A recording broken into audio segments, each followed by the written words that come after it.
no question that the Federer-Nadal rivalry has been great for tennis, boosting interest in the sport globally. But you know what? That's not the only rivalry in town. We're talking about Wilson versus Nike. You know, for more on the health of tennis in the U.S., we have John Muir here. He's head of Wilson Racquet Sports, and he's also the head of the Tennis Industry Association. He joins us from Wilson's headquarters over in Chicago. Hey, John. Hey, good morning. Good morning. Now, John, you got an ace up your sleeve at Wilson with Roger Federer, of course, who you sponsor. But Nadal, he's a Nike guy, top player right now. How do you see Wilson competing against Nike in this space, and how do you plan on maintaining your dominance in tennis? Well, I think there's two areas. I mean, from an equipment standpoint, on the hard goods side, as we define the product, tennis rackets, we're a clear #1 in the U.S. We're a clear #1 worldwide.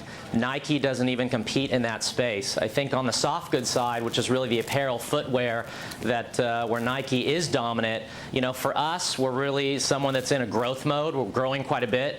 Nike's in all sports, and for Wilson right now, we're pure tennis. And so for us, it's about specializing in the product and really making sure we've got the best product out there. Well, let's talk about tennis equipment. You know, sales of tennis equipment overall dipped a little bit last year, 6%. Your organization says racket sales are up, though, year to date in 2010, at least as far as those comparisons go.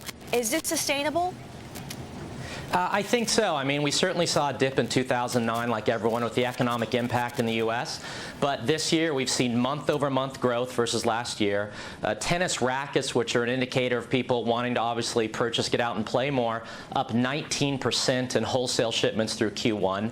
Tennis ball sales up 6%. I think, you know, these numbers are pretty high right now coming out of the first quarter, but every indicator shows us that the growth of equipment purchases and the growth of the sport should continue throughout the year. All right, final question here. You know, let's talk about the big picture. Sports apparel and equipment sales dropping 4% last year overall, marking the first time the sporting goods business has seen 2 straight years of falling sales since at least '88. You know, do you think we start to see a turnaround this year, a substantive turnaround this year?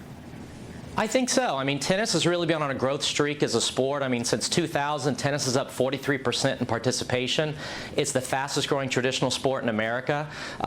Youth racket sales are up over 64%. And right now, we're headed in the right direction, both from a participation standpoint and I think from an industry standpoint. So it's very positive signs. Great, John. Thanks so much. John Muir, head of Wilson Racquet Sports, and of course with the Tennis Industry Association as well.